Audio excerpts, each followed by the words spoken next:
Chers téléspectateurs, chers internautes, bonjour. Bienvenue à notre émission dominicale Le Jour du Seigneur. Que Dieu notre Père et Jésus-Christ notre Seigneur vous donnent la grâce et la paix. Nous célébrons aujourd'hui le 5e dimanche du temps pascal de l'année liturgique A. La première lecture tirée du livre des Actes des Apôtres évoque la mise en place de divers ministères au sein de la première communauté chrétienne. Les apôtres vont s'adjoindre des serviteurs, des diacres pour le service des plus démunis de la communauté. Ainsi se manifeste la fécondité de la parole. Cette idée du service, de par la participation à la vie de la communauté chrétienne et à son rayonnement, se poursuit dans la deuxième lecture, mais sous forme d'invite.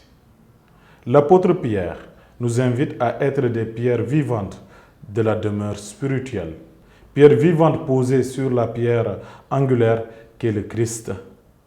Puis il nous rappelle que nous sommes une descendance choisie, un sacerdoce royal, une nation sainte, un peuple destiné au salut.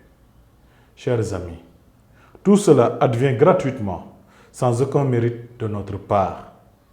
Mais si nous sommes choisis, c'est pour accomplir une mission, c'est pour témoigner. Saint Pierre nous le redit, c'est pour que vous annonciez les merveilles de celui qui vous a appelé des ténèbres à son admirable lumière.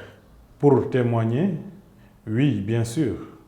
C'est pourquoi l'évangile de ce jour, qui, pris dans son contexte, constitue le discours d'adieu de Jésus à ses disciples après le lavement des pieds et précède le récit de sa passion, et à lire à la lumière de la joie pascale dont nous faisons l'expérience ces jours-ci. Abordé dans ce climat de joie, de foi et d'espérance, l'Évangile nous rappelle la relation intrinsèque qui nous lie au Christ ressuscité. Par la mort et la résurrection de notre Seigneur Jésus-Christ, Dieu a fait de nous des fils adoptifs, appelés à perpétuer son œuvre de salut en ce monde. Cependant, il nous faut avoir les yeux fixés sur Jésus-Christ, l'unique chemin qui mène au Père. Nous sommes des pierres vivantes posées sur la pierre angulaire qu'est le Christ.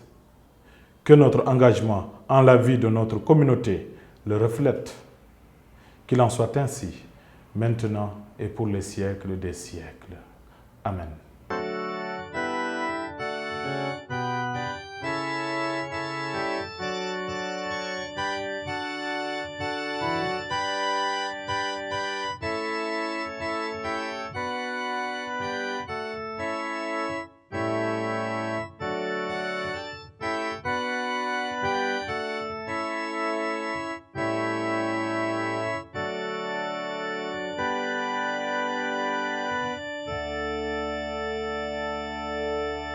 Chers téléspectateurs, amis croyants, chers fidèles chrétiens, bonjour et bon dimanche.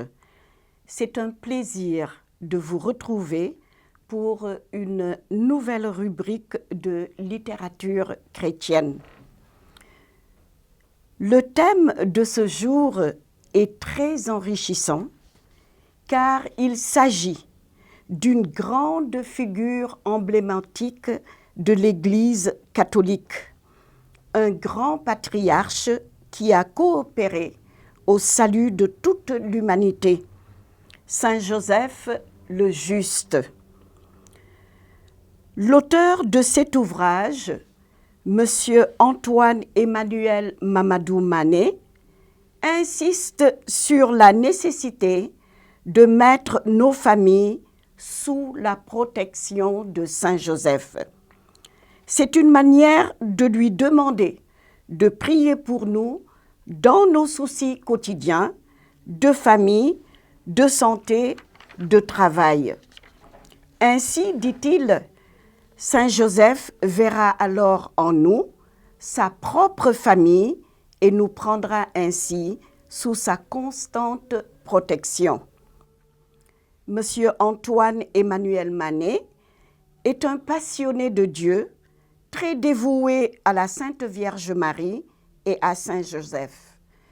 Cet ouvrage est le fruit de son expérience avec Saint Joseph, qui est plein de compassion pour nos familles. Bonjour, Monsieur Manet. Bonjour, Madame Sow. Bonjour, Sœur Josiane. Bonjour, Madame Monsieur Sow. Manet est accompagné de Sœur Josiane. Je vais vous demander de vous présenter à nos téléspectateurs. Je vais commencer par Sœur Josiane. Bonjour, c'est Sœur Josiane Diémé. Je suis une sœur de Saint-Joseph de Cluny et en mission dans une paroisse du diocèse de Thiès à Saint-Martin. Donc voilà, je reviens d'une mission. Voilà, je suis au service de la communauté, de la paroisse et du village. Monsieur Manet. Alors je me présente en dehors de tout ce que vous avez dit, passionné de Dieu et tout cela. Voilà, je me présente comme un chef d'entreprise. Comme on dit, Saint-Joseph est très entreprenant et aujourd'hui vous avez un entrepreneur pour parler de Saint-Joseph. Nous allons ouvrir ce débat par une prière à l'Esprit Saint. Je vais demander à Monsieur Manet de nous conduire dans la prière. Viens, Esprit Saint, inspire le cœur de tes fidèles, enflamme-les du feu de ton amour. Ô Seigneur, envoie sur nous ton esprit, et tout sera créé, et tu renouvelleras la face de la terre. Esprit Saint, éclairez-nous. Esprit Saint, éclairez-nous. Esprit Saint, éclairez-nous. Votre ouvrage, Monsieur Manet, est présenté sous forme de pamphlet. Un pamphlet est composé de textes souvent révélateurs que l'on écrit pour ramener le lecteur à l'essentiel, lui rappeler l'importance du message véhiculé. Quelle a été votre motivation, Monsieur Manet, pour avoir écrit ce pamphlet? Quel constat faites-vous sur la famille? Avant de commencer, je vais d'abord citer le message du pape qui, le 8 décembre 2020, a déclaré l'année comme une année Saint-Joseph, du 8 décembre 2020 au 8 décembre 2021. Ce livre a été sorti le 8 septembre 2021. Donc c'était au courant de l'année Saint-Joseph. Et l'année Saint-Joseph, nous avons une grâce particulière. Cette grâce particulière, c'est le message que le pape nous a donné. Et j'en vais en présenter un bref extrait. Alors, le 8 décembre dernier, le pape François a écrit une lettre apostolique qui s'appelle Patris Corde. Patris Corde, ça veut dire « avec un cœur de père ». Alors, pour le pape, cette lettre était une bonne occasion, en pleine pandémie de Covid-19, d'encourager tous les gens ordinaires, afin que ces personnes-là puissent trouver une manière avec Saint Joseph pour pouvoir faire preuve de patience, faire preuve de courage, et un courage discret et plein d'espérance au milieu des difficultés liées à cette période particulière. Et Saint Joseph a été présenté par le pape comme un père au cœur d'espérance, comme un père au cœur de la famille de Nazareth, comme un père aimé, un père tendre, un père obéissant, un père qui accueille, et un père qui est soumis à la volonté de Dieu, comme un père qui est ouvert au prochain, comme un père courageux et créatif, et comme un père qui est un exemple d'amour dans l'Église et pour les pauvres, comme un père qui enseigne la valeur, comme un père qui enseigne la dignité et la joie du travail. Il est décrit comme un père dans l'ombre, il est décrit aussi comme un époux fidèle pour Marie, il est décrit comme un gardien pour Jésus. Alors dans ce contexte, pour pouvoir donner un écho beaucoup plus favorable et pour pouvoir permettre à tout le monde d'accueillir ce message du pape, nous avons produit ce livre afin qu'il puisse être disponible auprès de tous. Et nous avons à l'intérieur intégré des prières qui puissent accompagner les personnes. Après les avoir fait redécouvrir Saint Joseph, que nous puissions les aider à avancer avec lui dans un cheminement au quotidien. Votre ouvrage fait redécouvrir au lecteur qui est Saint Joseph. Pouvez-vous revenir sur le personnage, sur ses vertus? Je reviens toujours sur ce que le pape François a dit lui-même de ce personnage. Alors, les textes de l'Évangile nous l'enseignent comme celui à qui était promis Marie, qui avait Marie pour fiancée. L'histoire de Saint Joseph, je pense qu'on la connaît. Et puis, dans cette histoire-là, il était troublé quand il avait appris que Marie était enceinte. Mais dans cette circonstance, il a toujours voulu agir avec délicatesse. Pourquoi? Parce que la position de Marie était une position très particulière. Parce que en Israël, il n'était pas permis qu'une femme soit enceinte avant d'être mariée. Alors si Joseph avait renvoyé Marie publiquement, ce serait la condamner à mort. Et le projet de Dieu allait échouer. Alors grâce à la délicatesse de Saint Joseph, le projet de Dieu a réussi. Parce que dans cette circonstance, il aurait pu se sentir trahi, parce que c'était sa fiancée. Et quand on est dans cette circonstance, il aurait pu se venger et se dire, maintenant, ce n'est plus mon problème. Tout ce qui lui arrive, elle le mérite bien. Mais il a dit, malgré cela, malgré que je ne sache pas comment ça s'est passé, je vais au moins lui offrir une porte de sortie. Et Dieu a trouvé son homme. Il a trouvé quelqu'un qui est plein de miséricorde, qui n'accuse pas et qui ne condamne pas. Alors il lui a dit, ne crains pas de prendre Marie pour femme, car l'enfant qu'elle attend ne vient pas de quelqu'un d'autre, mais vient de moi. Et depuis, Joseph a épousé la mission de Marie, qui était de donner au monde Jésus Sauveur.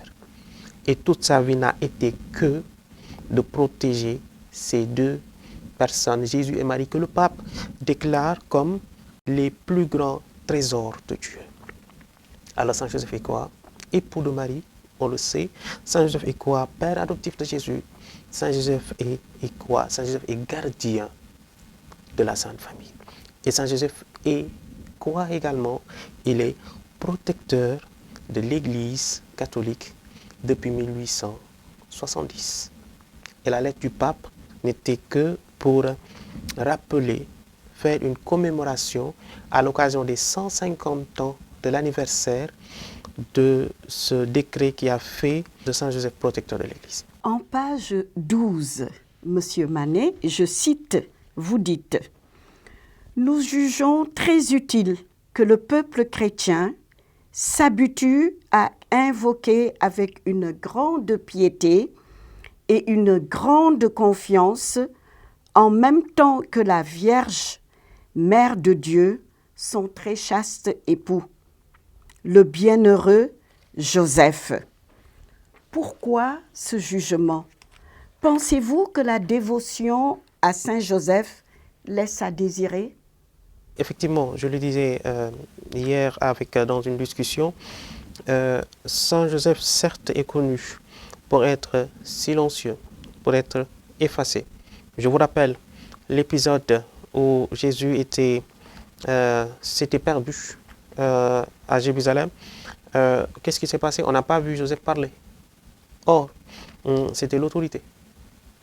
Mais il s'est caché derrière Marie. Et c'est Marie qui a interpellé Jésus en lui disant « Pourquoi tu nous as fait cela ?» Joseph n'a pas parlé. Il s'est caché. Alors, on connaît Joseph comme le saint caché, mais très actif. On connaît Joseph comme la personne silencieuse, mais qui parle quand même par sa conduite. Alors, cette situation fait que Joseph est plus ou moins inconnu, parce qu'on n'entend pas. On n'entend pas, et je dirais même aussi qu'on ne le voit pas. Qu'on ne le voit pas toujours. Marie cache Joseph, et Jésus cache Marie et Joseph.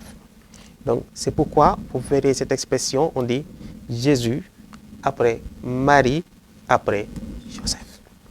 Et donc, Jésus prend toute la place, elle laisse un peu de place à Marie, et Marie prend sa place, elle laisse encore une place à Joseph.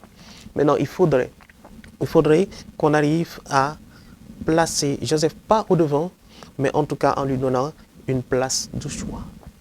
Parce que derrière Joseph, il y a toute cette multitude du peuple de Dieu.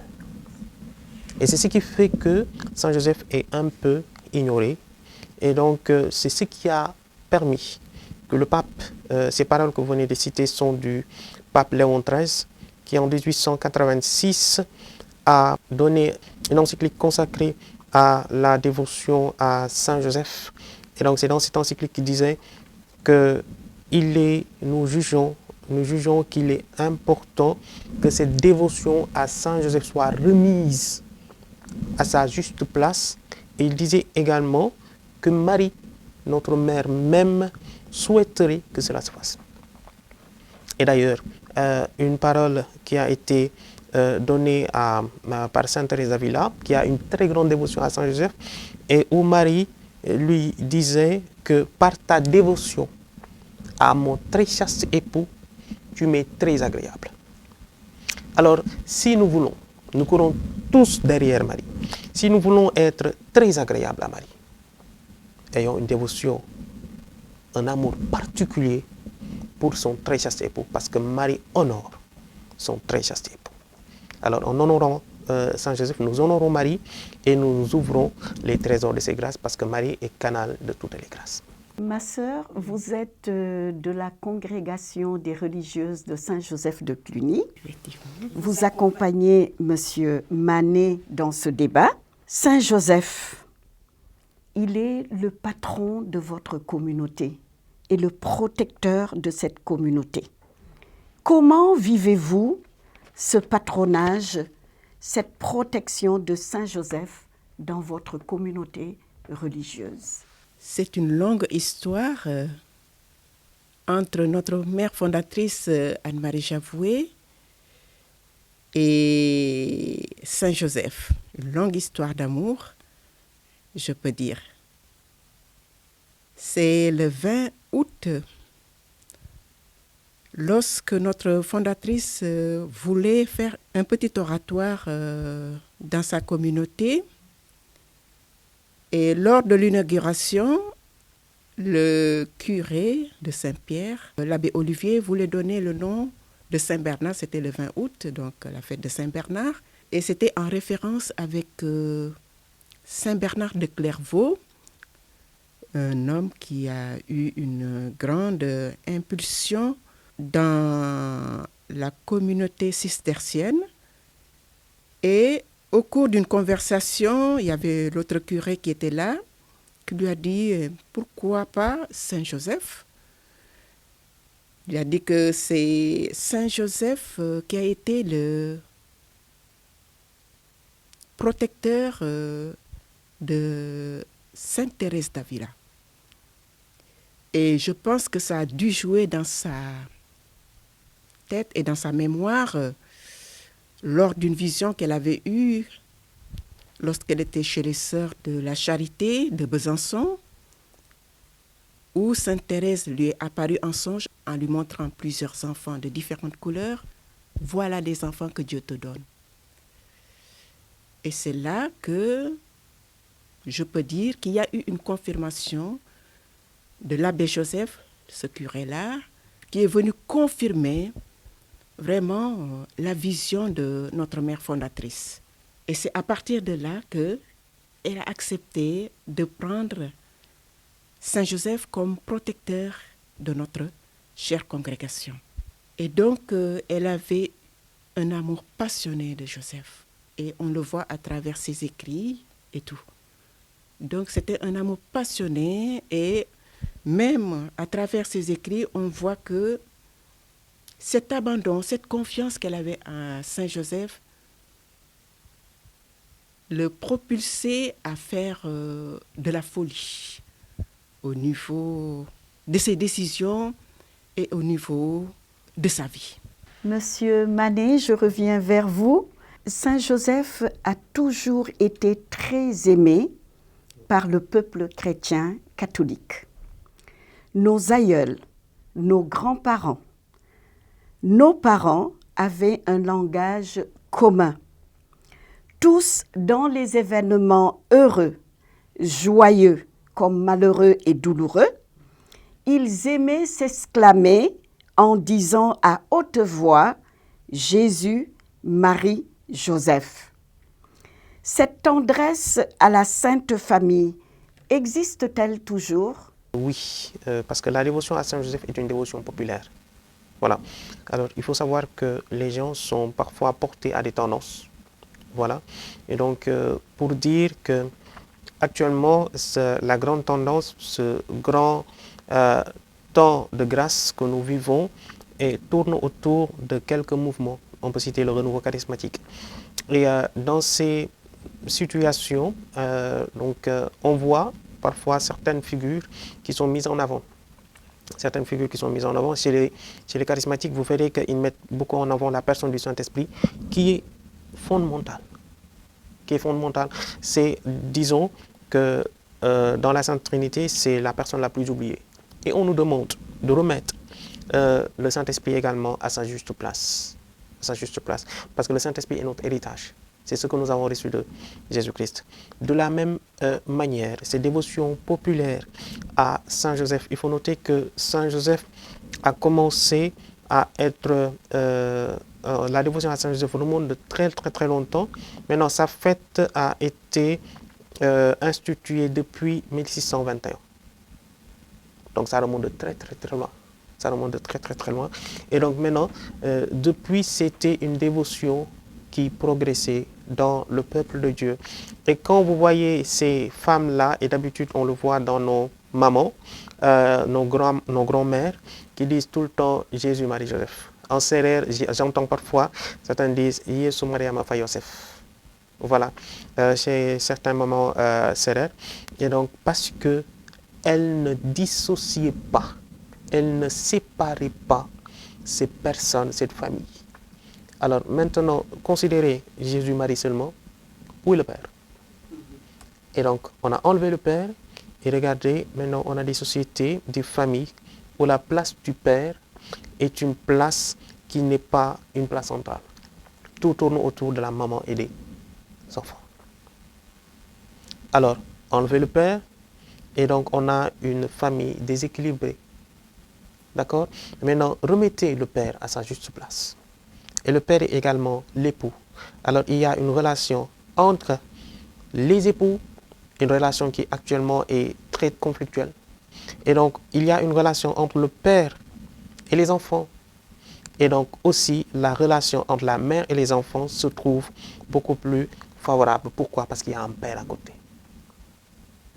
Alors, cette dévotion à Saint Joseph, certes, elle souffre de faiblesse, parce qu'on a tendance à l'oublier, on a tendance à la délaisser, mais elle a une très grande place, parce que cela permet d'avoir une famille bien structurée, avec Jésus au centre, avec Marie et Joseph à côté, c'est-à-dire les deux parents. Alors regardez actuellement ce qu'on a, des familles monoparentales. Ça marche, mais il y a mieux. Ça marche, mais il y a mieux. Alors, la dévotion à Saint Joseph a toute sa place. En page 17, Monsieur Manet, vous dites « Saint Joseph est le gardien de la Sainte Famille. Il s'appliqua à protéger avec un souverain amour et une sollicitude quotidienne son épouse et le divin enfant. » Pourquoi les couples de notre temps ne vivent-ils pas le modèle Saint-Joseph. Pourquoi le mot tendresse fait défaut dans nos sociétés, dans certains couples? Pourquoi tant d'incompréhension et de divorce? À la place de la tendresse, je mettrais peut-être de la violence. Je mettrais peut-être de la violence. Et l'effet de la violence est de détruire. L'effet de la tendresse est de construire. Cela construit la personne jusque dans son fort intérieur. Et la tendresse réconcilie les personnes. Voilà, même si vous avez mal, vous pouvez le dire tendrement, avec délicatesse. Et donc, cette tendresse a tendance à disparaître. Vous savez, même les enfants n'ont plus cette tendresse. Pourquoi? Ils sont un peu impulsifs. Quand ils veulent quelque chose, c'est du tout de suite. Et ce tout de suite-là nous amène à la violence. Alors, une personne qui est tendre a de la patience. Parce que quand on parle avec tendresse, on cherche les mots. On ne va pas à la va-vite. On prend son temps de dire les choses. Alors, dans un monde où on n'a pas beaucoup de temps, même pour se dire correctement « je t'aime », et je dis même pour penser à l'autre, on n'a même plus ce temps-là. Et donc, raison pour laquelle nous sommes faits par amour et pour l'amour. Or, la tendresse est une manière d'exprimer cet amour-là. Si on n'a plus le temps de s'aimer, alors on ne pourra pas vivre ensemble. C'est très normal. L'homme a besoin de l'amour de la femme a besoin de l'amour de l'homme. C'est pourquoi le mariage est une communauté de vie, mais une communauté d'amour. Or, si cette tendresse n'existe plus, je ne vais plus avoir envie de rester avec toi. Parce que tu vas être comme une épine pour moi. Or, avec la tendresse, tu vas être comme une caresse pour moi. Alors, laissons aux personnes le soin de décider. Qu'est-ce que vous préférez? Une caresse ou une épine? Et donc maintenant, s'il n'y a plus de tendresse, s'il n'y a plus ces caresses, ces mots doux, mais bon, on n'a pas à rester ensemble. Sinon, on va se blesser ou bien on va se faire détruire par l'autre. Alors ça casse. Reconstruisons nos familles en donnant à Saint Joseph la place de modèle qu'il doit avoir. Modèle pour les époux, modèle également pour les travailleurs, modèle pour toute personne qui exerce une responsabilité. Ma sœur, vous avez vécu dans divers pays où votre congrégation s'est implantée. 15 ans en France, 2 ans aux Antilles Guyane, 3 ans au Niger et en Guinée. Et là, vous revenez au Sénégal et vous êtes à Fandène. Pouvez-vous nous dire comment Saint-Joseph a veillé sur ces communautés, sur votre mission dans ces pays, afin de redynamiser en nous la dévotion à Saint-Joseph? C'est vrai que j'ai une grâce de pouvoir vivre la mission en dehors de mon pays, et je peux dire que cette vision que j'ai de Saint-Joseph est une vision d'abandon, d'amour, d'abandon, parce que c'est une histoire personnelle d'abord. Je porte le nom de Josiane, qui est dérivé de Saint-Joseph. Et on est 3 dans ma famille à porter le nom de Saint-Joseph. Un de mes grands frères, Jo, ma grande sœur, celle qui vient avant moi, Marie-Joséphine, et moi, Josiane. Et en relisant mon parcours, j'ai vu que cet homme a été présent dans ma famille et dans ma vie personnelle. J'ai été baptisée à Saint-Joseph de Médina et je suis rentrée chez les sœurs de Saint-Joseph de Cluny. Donc, Pour moi, c'est un signe que cet homme est un modèle, un protecteur, un amour. Et lors de mes missions, quand je prends une décision, quand la communauté dans laquelle je vis, on est en réflexion pour des décisions, on se réfère beaucoup à Joseph. Homme discret, homme qui ne parle pas, homme d'abandon et de confiance, qui petit à petit nous introduit à cette recherche constante de la sainte volonté de Dieu qui est notre devise, pour nous amener à vivre cet abandon total dans nos œuvres, dans notre vie et dans ce que Dieu nous demande dans notre quotidien. Joseph, pour moi, est un homme de référence, un homme qui nous aide à vivre notre foi concrètement et sans parole. Monsieur Manet, je reviens vers vous. En page 74, vous dites « C'est dans l'imitation de la Sainte Famille que se trouve le secret de la paix dans les foyers domestiques. » Nous sommes dans une ère où les nouvelles technologies de pointe, l'Internet, les réseaux sociaux, ont un peu terni l'image de la société, de la famille. La communication est presque inexistante entre les hommes. Les valeurs reçues de nos parents est mis de côté. Parents et enfants sont accros au portable, au téléphone et à tout ce système de la technologie. Comment redonner la foi, l'espérance et la charité aux familles?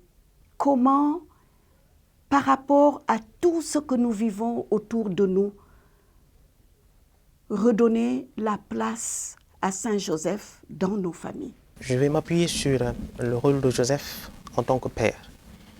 En tant que père, il était éducateur. Et en tant que père, il était modèle. Alors, dans la préparation au mariage des couples, on dit que la responsabilité des parents est d'être pour les enfants un modèle des maîtres de vertu. Ils enseignent à leurs enfants la vertu et aussi ils sont des maîtres de l'exemple. Ils enseignent à leurs enfants l'exemple. L'exemple, c'est-à-dire la bonne attitude. Joseph a fait cela. Posons-nous la question de savoir qu'est-ce qui éduque nos enfants? Est-ce que c'est nous les parents? Donc, on peut se dire que les parents ont démissionné par rapport à cela, quelque part. Et donc, nous voulons que nos enfants soient comme nous le souhaitons, mais nous ne nous chargeons pas nous-mêmes de les éduquer. Joseph n'a pas fait cela. Par ailleurs, nous voulons que nos enfants soient des personnes exemplaires, des références dans la société. Or, nous sommes les premiers exemples, les premiers modèles pour nos enfants. Si le modèle est défaillant, a des défauts, et donc toutes les autres copies auront des défauts. Alors, si les parents ne sont pas des références pour nos enfants, alors les enfants ne prendront pas appui sur ce que sont leurs parents, sur ce que font leurs parents, mais ils trouveront des références ailleurs. Joseph était présent. La plupart des parents sont absents. Et quelles sont les personnes qui sont présentes? Ce sont les personnes qui, physiquement, ne sont pas là, mais qui sont bien présentes dans la vie de ces enfants, grâce à l'ouverture d'Internet, grâce à tout ce qu'ils voient à l'extérieur. Alors, si nous voulons que nos enfants soient à notre image, et disons même mieux, qu'ils soient à l'image du petit enfant Jésus, qu'ils soient à l'image de l'adolescent Jésus, que dans la Bible on disait, il était retourné à Nazareth et maintenant il était soumis à sa famille et à ses parents. Si nous voulons que nos jeunes adolescents soient soumis à nous, il faudrait que nous d'abord, qu'on soit soumis à Dieu. Parce que c'est la première autorité. De notre désobéissance naît la désobéissance de nos enfants. Notre obéissance entraînera l'obéissance de nos enfants. Parce que nos enfants nous regardent, nos enfants nous suivent, nos enfants nous imitent. Si nous voulons que nos enfants soient attachés à Dieu, afin que même sur Internet, ils puissent chercher des choses qui leur seront utiles, alors nous aussi soyons attachés à Dieu et donnons à Dieu toute la place qu'il doit avoir. C'est ce que Joseph a fait. Ma sœur disait tout à l'heure que dans leur congrégation, une chose qui était importante, c'était la recherche constante de la volonté de Dieu. Ce que Joseph a fait. Ce que Joseph a certainement enseigné à Jésus. Et ce que Jésus a pratiqué quand il était là. Je ne suis pas venu pour abolir la loi et les prophètes, je suis venu pour l'accomplir. Joseph était fidèle à cette loi, à ces prophéties. C'est pourquoi il était fidèle au pèlerinage annuel à Jérusalem. C'est pourquoi il était fidèle à la circoncision qui était une loi juive. C'est pourquoi il a même été fidèle pour chercher dans une circonstance difficile quelle était la volonté de Dieu. Et quand l'ange lui apparut en songe, qu'est-ce qu'il a fait? Il a suivi cette volonté. Alors si nous voulons que les choses se calment, les choses se passent bien, qu'il y ait une cohésion, à l'image de la cohésion qu'il y avait dans la Sainte Famille de Nazareth, alors que nos pères, que nos époux imitent Joseph. Et que nous prions pour nos pères et pour nos époux, Saint Joseph. Et c'est pourquoi dans ce livre nous disons, mettons nos familles sous la protection de Saint Joseph. Votre préface, Monsieur Manet, est écrite par Abbé Armand Badiane, qui révèle au lecteur une grande vérité. Saint Joseph est ce Père aimé. Dans cette humanité où le refus de la paternité est fréquent et même de plus en plus accepté. Ce Père dans la tendresse, dans notre société, blessé par le manque d'affection de plusieurs parents envers les enfants ou des époux entre eux dans le mariage. Ce Père dans l'obéissance dans notre monde qui n'a pas encore fini de digérer l'amer slogan de mai 1968. Il est interdit d'interdire. Ce Père dans l'accueil, dans un monde qui rejette l'étranger, le migrant, ce Père au courage créatif pour un monde plein de jeunes sans ambition, sans créativité. Pouvez-vous nous parler un peu de Abbé Armand Badiane, parce que ses écrits permettra de revoir la position de chacun dans la prière et le silence qui nous permet d'entendre Dieu nous parler. Parlez-nous un peu de lui, s'il vous plaît. Abbé Armand Badiane est prêtre originaire de Pikine, la paroisse d'où je viens. Alors, il faut noter que sa CEB est sous le patronage de Saint Joseph d'abord. Donc, nous ne l'avons pas choisi juste comme ça. Et c'est dans cette CEB qu'il a commencé à s'engager en tant que jeune. Et donc, mettant en avant cette dévotion à Saint Joseph. Il a fini par embrasser la vocation et on peut dire que Saint Joseph est prié également pour nous permettre de discerner notre vocation. Alors, c'est un prêtre que je dirais qui inspire la jeunesse. Là où nous sommes, à Pikine, et également là où il sert dans le diocèse de Saint-Louis. Abbé Armand Badiane a cette place du Père. Il faut le voir, toujours souriant. Nos papas ont l'habitude de fermer leur visage. Et donc les enfants ont peur de s'approcher de leur père. Par contre, lui, les jeunes n'ont pas peur de s'approcher de lui, même les tout petits. Il a toujours des mots tendres et doux pour tout le monde. Pour les grandes personnes, comme pour les jeunes et les moins jeunes. Et pourtant, il n'est pas très âgé. Peut-être pas encore la cinquantaine, sinon un peu comme ça. Mais il a pris toute la place du Père. Et ça se comprend aisément. Un prêtre est un père. Parce que abbé vient de Abba, Abba qui veut dire père. Alors, c'est l'exemple qu'il est et son expérience de vie avec Saint Joseph, son ministère auprès des jeunes et des familles, qui nous ont amenés à le choisir. Et aujourd'hui, vous citez cette belle préface qu'il a lui-même rédigée pour montrer à quel point on a encore besoin de figures paternelles. Nous remercions et nous prions pour tous ces prêtres qui, au milieu de ce peuple, sont de vrais pères pour ce peuple, car nous en avons besoin. La place des pères n'est pas très mise en valeur, et donc nous avons à beaucoup prier pour nos maris et nos époux, pour nos maris et nos pères, afin qu'ils soient des modèles, car telle est la tête, tel sera le corps. Je voudrais, avant de clôturer cette émission, que vous nous parlez un peu brièvement du miracle de Santa Fe, l'escalier de Joseph.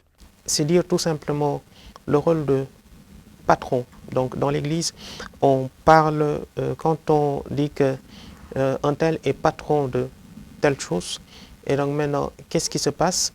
Le mot patron vient du latin patronus, qui a pour office ces trois choses. D'abord, c'est un défenseur.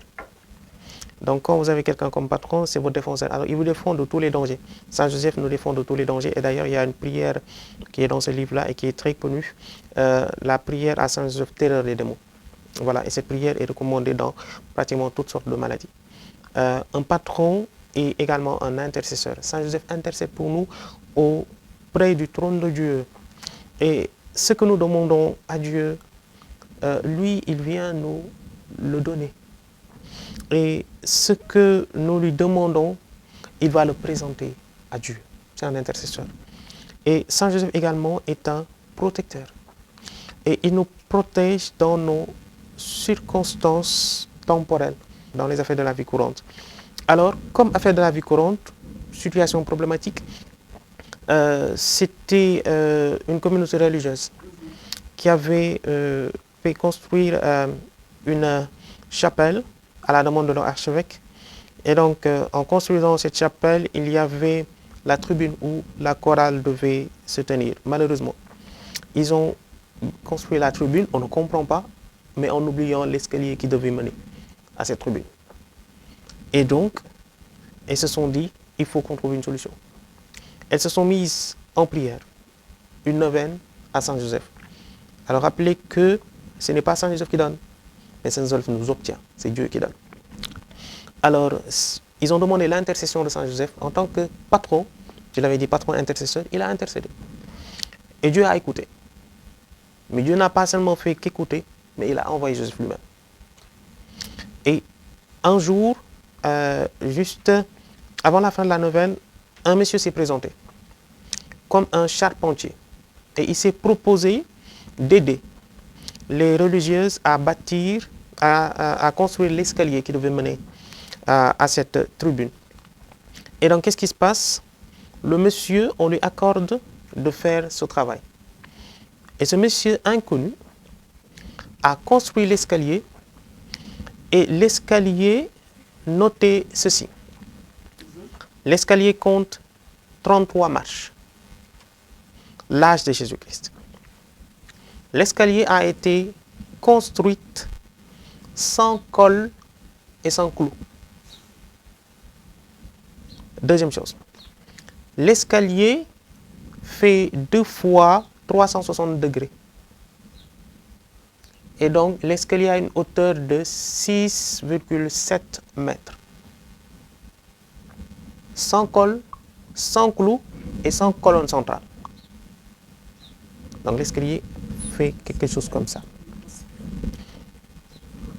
Scientifiquement, quand on a fait venir des spécialistes, ils ne peuvent pas expliquer comment on a pu construire un pareil escalier sans colonne centrale, sans colle, sans clous et en utilisant un matériau, le bois qui a été utilisé, n'existe pas dans la région. Donc, je viens juste avec mon casier, je n'ai pas amené de bois et le bois avec lequel j'ai livré cette construction n'existe pas dans tout mon pays. Où est-ce que je l'ai pris? Alors, depuis, ils se sont dit, ce mystérieux charpentier ne pouvait être que Joseph, parce que Joseph, sa profession, c'était d'être charpentier. Ça se comprend aisément. Ils ont prié Joseph. Et il est venu. Et depuis, il y a pas moins de 200 000 personnes qui viennent chaque année dans cette chapelle pour honorer Saint Joseph. Alors, s'il est en mesure de construire juste un escalier, qu'est-ce qu'il ne peut pas construire alors dans nos vies? S'il est juste en mesure de venir pour aider une communauté priante, une communauté religieuse, donc à l'image de nos familles, qu'est-ce qu'il ne serait pas en mesure de faire pour une famille qui prie? Alors, ce n'est qu'un exemple parmi tout ce que Saint Joseph peut faire pour nous. Alors, c'est le miracle de l'escalier de Santa Fe. Santa Fe se trouve dans le Nouveau-Mexique, aux États-Unis. Moi, je vais en plus ajouter et puis confirmer ce que M. Antoine a dit, parce que notre fondatrice avait une admiration et puis un amour passionné de Saint Joseph. Et je peux citer quelques-uns de ses cours, et elle aimait bien dire notre bon père Saint Joseph. Et elle disait un jour, j'ai mis ma confiance en Saint Joseph, je suis heureuse et tranquille. C'est une de ses lettres qu'elle a écrite, la lettre 851. Et il disait toujours, mettons toute notre confiance en notre bon père Saint Joseph, il plaidera notre cause auprès de son bien-aimé Jésus. Et d'autres choses, il dit, imitons les vertus de notre bon père Saint Joseph. Son humilité, sa patience sont celles qui nous sont bien nécessaires. Lettre 91. Et il dit aussi, Saint Joseph est notre Père. Nous le tourmentons sans cesse. Il a souvent pitié de nous. Je pense qu'il ne nous trouve pas importunes. Il est si bon. Et il disait encore, mettez-vous sous la protection de Saint Joseph, il ne vous manquera jamais. Comme Saint Joseph, notre mère fondatrice nous dit, une sœur de Saint Joseph, mais c'est un oiseau sur la branche, toujours prêt à s'envoler au moindre souffle de l'obéissance. Donc c'est pour confirmer que c'est un homme discret, mais un homme sur qui on peut compter. Et celui qui s'appuie sur Saint Joseph ne sera jamais déçu. Et il trouvera toujours une solution à nos problèmes. Dans l'émission, c'est comme ça que nous vivons. Ma sœur, on dit que Saint Joseph est l'intendant des biens du ciel. Effectivement. Pouvez-vous nous donner un témoignage à travers votre parcours dans les établissements de votre congrégation? Je donne un exemple concret que j'ai vécu au niveau de l'institution Sainte-Jeanne d'Arc. J'étais animatrice en pastorale. On devait préparer la fête de Saint-Joseph. On était 10 personnes. Un petit groupe. Et on s'est attelé pour préparer la fête du 19 mars, une année où j'étais à Jeanne d'Arc. Le temps qui nous était imparti était très court et on s'est mis à prier d'abord Saint-Joseph. Il y avait Madame Bassène, vous et d'autres, quelques enseignants et puis surveillants. On a vu avec lui, on a planifié avec lui pour pouvoir faire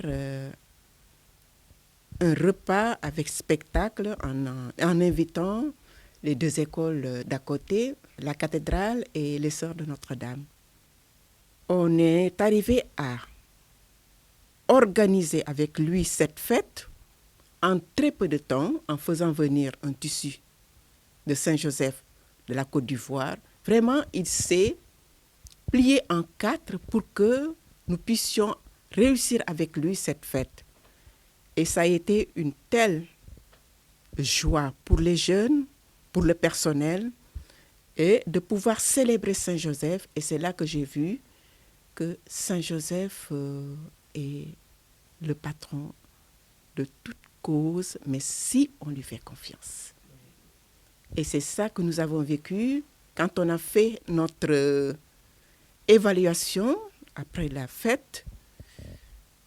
Tout le monde était étonné, vu le temps que nous avons eu pour préparer cette fête avec spectacle. On a invité les parents, les élèves étaient là avec des tables, voilà, avec un dîner, un repas, etc. en même temps qu'un spectacle, avec une belle célébration à la cathédrale. Il y a Madame Bassène avec quelques-unes qui ont dit, mais pourquoi nous étonner de cette réussite? Il n'y a que lui qui est capable de faire ça. Et ça a été pour nous une joie, mais aussi une foi en cet homme qui, malgré les aléas que nous avons eus, était là discrètement et qui a agi discrètement jusqu'à la réussite de cet événement. Notre émission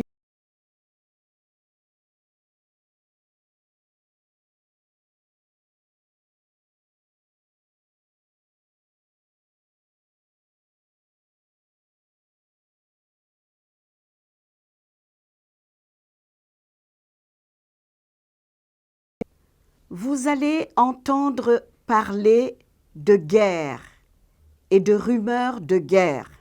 Faites attention.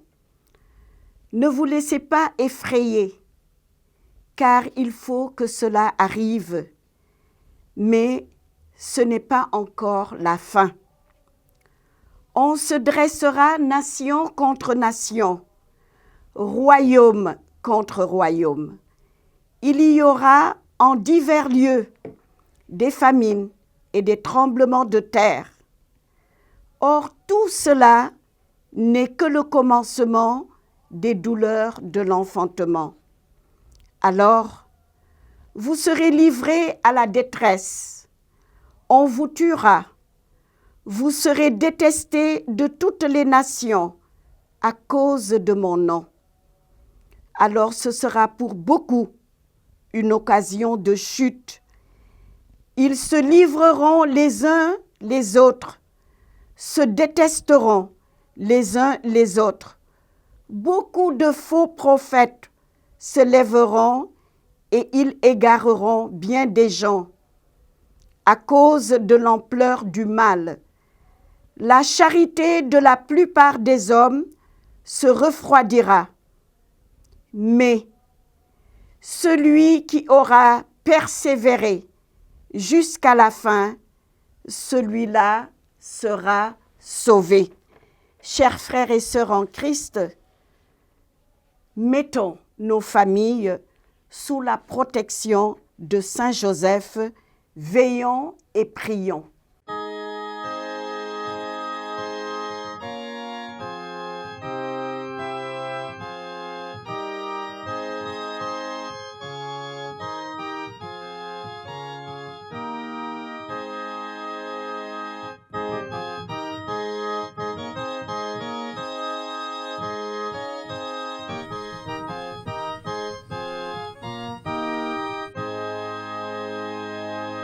Sœurs et frères en Christ, puisque nous y sommes encore, nous vous souhaitons joyeuses fêtes de Pâques. Faisons un bond dans le passé. Posons nos valises d'abord à Kaolack, puis à Saint-Louis, avant de nous concentrer sur les activités et fêtes du mois de mai. La paroisse Saint-Jean 23 de Karang a eu la joie d'accueillir l'évêque du diocèse de Kaolack, Monseigneur Martin Boucard-Tine, à l'occasion de sa visite pastorale du jeudi 23 au dimanche 26 mars 2023. Une visite ponctuée de moments forts de communion, de célébration et de découverte. En effet, à son arrivée, l'évêque a été accueilli par les autorités de la localité, autorités administratives, civiles, militaires et religieuses. Le soir, une visite à la communauté ecclésiale de base de Karangba a été bien vécue avec la célébration de la bénédiction et la consécration de leur nouvelle chapelle en l'honneur de Saint Paul. Le lendemain, l'évêque s'est rendu à la CEB de Médina Djikoy, où les notables de la communauté musulmane venus se joindre à la petite communauté catholique lui ont réservé un accueil chaleureux. Une convivialité, expression d'un bon cadre de vie qui a été marquée par la pose de la première pierre de la future chapelle en l'honneur de Sainte Véronique. L'évêque s'est rendu par la suite dans un grand verger exploité par un paroissien. Le dimanche a été sous le couvert de la communion eucharistique avec la messe présidée par son Excellence, en présence des prêtres, des religieuses et de nombreux fidèles venus des différentes CEB. Puis, un repas partage a permis de communier encore dans la fraternité et la joie d'être avec le pasteur de l'église diocésaine du Ndiombatu. Le lundi 27 mars, Monseigneur André Gueye a célébré sa première messe chrismale en tant qu'administrateur avec le clergé de Saint-Louis. Les prêtres, malgré les longues distances qui les séparent, sont venus tous des coins du diocèse pour d'abord se recueillir à travers une retraite, puis la messe proprement dite. Au cours de l'Eucharistie, Monseigneur André Gueye, à la fois proche et rassurant, les a invités à prier afin que le Seigneur leur accorde un pasteur selon son cœur. Après la messe, les prêtres, aussi bien que les agents pastoraux, se sont retrouvés autour d'un repas fraternel. Venons-en au diocèse de Dakar, où la journée des vocations a eu lieu à Popenguine le week-end du 29-30 avril, sous le regard bienveillant de Monseigneur Benjamin Ndiaye. Le pasteur de l'archidiocèse s'est entretenu avec les jeunes sur la vocation. Entre autres aspects de celle-ci, l'archevêque a mentionné la primauté de la vocation du mariage sur toute autre vocation. En effet, c'est de la vocation du mariage que naissent toutes les autres.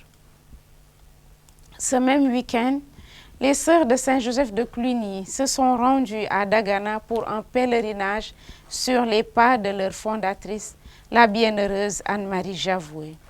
Nous voici au mois de mai, mois dédié à la Vierge Marie, où le Saint-Père nous invite de prier pour les mouvements et les groupes ecclésiaux afin qu'ils redécouvrent chaque jour leur mission évangélisatrice en mettant leur charisme au service des besoins du monde. Le 1er mai, en lundi, fête de Saint Jérémie et Saint Joseph Ouvrier, patron des travailleurs, fut le mémorial du retour au Père de l'abbé Gaston Badiane. La congrégation des sœurs servantes des pauvres et de l'institution des sœurs de Saint-Joseph en ont fêté leur saint patron. Plusieurs paroisses en ont célébré l'humble époux de Marie. Il s'agit de Saint-Joseph de Médina, Saint-Joseph Ouvrier de Peykouk et Ndondol à Thiès, Kédougou à Tambacounda, Vélingara à Kolda, Sibassor à Kaolack, Richard Toll à Saint-Louis, puis Nyomoun, Koulaban et surtout à Ziguinchor. De ce fait, il y a au moins une paroisse dédiée à Saint-Joseph dans tous les diocèses du Sénégal. La mémoire de Saint Athanase et Saint Boris le 2 mai a été fêtée juste avant la commémoration des saints apôtres du Seigneur Philippe et Jacques. Puis vient le jeudi de la 4e semaine de Pâques en la Saint-Sylvain et la Saint-Florian. Le lendemain, Saint-Hilaire et Saint-Judith devancent la Sainte Prudence commémorée le samedi 6 mai. Aujourd'hui, dimanche 7 mai, en la fête de Sainte Gisèle et anniversaire de naissance au ciel de l'abbé Théophile Michael Sagna, vient avant la fête patronale du diocèse de Kaolack, Notre-Dame du Sacré-Cœur. Ce dimanche, la paroisse de Ngaskop, dans le diocèse de Thiès, fête les 30 ans de son église sous le patronage de Marie, Notre-Dame de l'Annonciation. En la dite paroisse, Monseigneur André Gueye célèbre une messe solennelle à 10 heures. C'est également la fête de Saint-Désiré. Marie consolatrice des affligés, Saint Pacôme, le saint prophète Isaïe commémoré le 9 du mois, laisse place à la sainte Solange, Saint Jean d'Avila, le 10, suivi du jeudi 11 avec la sainte Estelle. Les saints martyrs Néré et Achille sont fêtés le 12 mai. Cette date est importante pour la congrégation des Sœurs de Saint-Joseph de Cluny qui a vu le jour le 12 mai 1807 en France. La fête de Notre-Dame de Fatima le 13 est aussi celle de Sainte Rolande. En ce jour, la paroisse Notre-Dame de la Joie de Kafountine, Notre-Dame de Fatima de Koungheul et Ndiop Farar, respectivement dans les diocèses de Ziguinchor, Kaolack et Thiès, sont à l'honneur. Notre-Dame de Fatima de Ndiop Farar en est à sa 24e année, ce qui impose un jubilé d'argent en 2024. Le 14 mai, 6e dimanche du temps de Pâques et fête de Saint Matthias apôtre, sera suivi de celle de Sainte Denise, à son tour suivi de Saint Honoré et Sainte Marie Reine des apôtres. Le 15 mai, il y a 24 ans, l'abbé Justin Boissy entrait dans la paix du Seigneur. Puis, le mercredi 17 sera fêté Saint Pascal qui précède la solennité de l'Ascension du Seigneur, qui est la commémoration des saints Éric et Jean Ier, pape et martyr. C'est le 18 mai 2004 que son éminence, Hyacinthe cardinal Thiandoum, archevêque émérite de Dakar, a été rappelé à Dieu. Le vendredi 19, la Sainte Yves fêtée avant Saint Bernardin de Sienne, le 20, débute le week-end du 21 et 7e dimanche du temps de Pâques avec la fête du Saint-Évêque Eugène de Mazenoud. Celle-ci est également la fête de la congrégation des Oblats de Marie Immaculée. Et le 22 mai, la Sainte Rita et Sainte Émilie ont lieu avant celle de Didier et Guibert le 23 mai. Mercredi 24, fête des saints Donatien et Rogacien, est également celle de la congrégation des filles du 5 heures de Marie fondée en mai 1858. Le jeudi 25, la Saint Bède le Vénérable et Sainte Sophie coïncident avec le 10e anniversaire de l'ordination épiscopale de Monseigneur André Gueye a été ouvert le 26 février 2023. La messe d'anniversaire elle-même sera célébrée le 25 mai 2023 et la clôture se fera le 20 janvier 2024. Le vendredi, la Saint-Philippe Néri ouvre le week-end. Il sera suivi de la fête de Saint-Augustin de Cantorbéry. C'est la veille de la solennité de la Pentecôte. Le 28, jour de la Pentecôte, est la fête de Saint-Germain et celle des sœurs missionnaires de l'Évangile, des sœurs missionnaires du Saint-Esprit et de la congrégation des Pères du Saint-Esprit. Quant au 29 mai, lundi de Pentecôte, l'on célèbre la Sainte Marie, Mère de Dieu. C'est le pèlerinage national au sanctuaire marial de Popenguine. Le lendemain 30, en la fête de Sainte Jeanne d'Arc, la paroisse de Fatick qui porte le nom de la Sainte française la célèbre.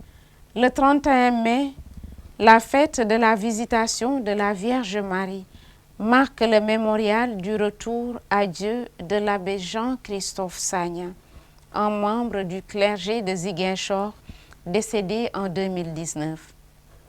Ce même jour, la cathédrale Saint-Théophile de Kaolack a été dédicacée en 1964.